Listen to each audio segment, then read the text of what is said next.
सोचो, एक teenage fan जो स्कूल प्रेशर से गुजर रहा है और एक अडल्ट जो लाइफ के फेलियर से फाइट कर रहा है। दोनों बीटीएस को क्यों समझ पाते हैं? आज पर्पल एंड पिंक स्टूडियो पर हम बात कर रहे हैं एक ऐसी कहानी की जो सिर्फ म्यूजिक तक लिमिटेड नहीं, बल्कि हर जनरेशन के दिल तक पहुंचती है। बीटीएस की कहानी एज स्पेसिफिक नहीं है। ये सिर्फ जेनजी के लिए नहीं, ना ही सिर्फ यंग फैंस के लिए। ये कहानी इंसान की कहानी है। जब बीटीएस डेब्यू हुआ, उन्होंने कभी ये क्लेम नहीं किया कि वो परफेक्ट हैं। उन्होंने कभी अपनी स्ट्रगल हाइड नहीं की। और यहीं से कनेक्शन शुरू होता है। टीनेजर्स बीटीएस को इसीलिए समझते हैं क्योंकि बीटीएस उनका कंफ्यूजन बोल देता है। Identity crisis, self doubt, pressure to prove yourself. और अडल्ट्स बीटीएस को इसीलिए समझते हैं क्योंकि बीटीएस उनका पेन रिफ्लेक्ट करता है। फेलियर का फियर, एक्सपेक्टेशंस का बोझ और कभी-कभी खुद से डिसअपॉइंटमेंट। बीटीएस के लिरिक्स किसी एज ग्रुप को टारगेट नहीं करते, वो एक फीलिंग को टारगेट करते हैं। और फीलिंग्स कभी एज नहीं पूछती। बीटीएस ने कभी ये नहीं कहा स्ट्रांग बनो, उन्होंने कहा वीक फील करना भी नॉर्मल है। ये लाइन हर जनरेशन को टच करती है। इसीलिए बीटीएस का म्यूजिक सिर्फ प्लेलिस्ट का हिस्सा नहीं बनता, ये लाइफ मोमेंट्स का हिस्सा बन जाता है। जब कोई यंग फैन बीटीएस सुनकर कहता है ये मेरे बारे में गा रहे हैं, और जब कोई अडल्ट सुनकर कहता है ये मेरी कहानी है, तो समझ लो कि यहाँ कुछ स्पेशल हो रहा है। लेकिन यहाँ ट्विस्ट है। सिर्फ इमोशनल लिरिक्स होने से कहानी यूनिवर्सल नहीं बन जाती। तो फिर बीटीएस की कहानी हर जनरेशन को इक्वली रिलेटेबल कैसे लगती है? इसका जवाब सिर्फ म्यूजिक में नहीं, जर्नी में छुपा हुआ है।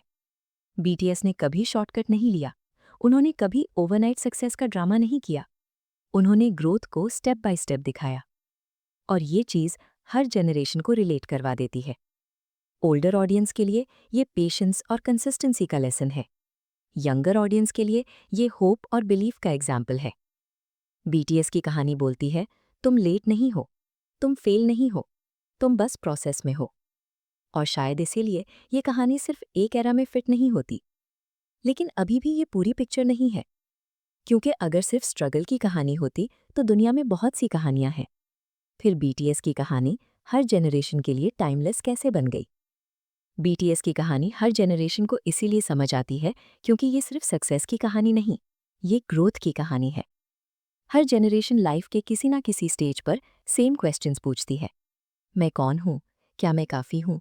क्या मैं सही डायरेक्शन में जा रहा हूँ? बीटीएस ने इन सवालों का डायरेक्ट जवाब देने के बजाय उन्हें नॉर्मलाइज कर दिया। उन्होंने कहा सवाल होना ठीक है।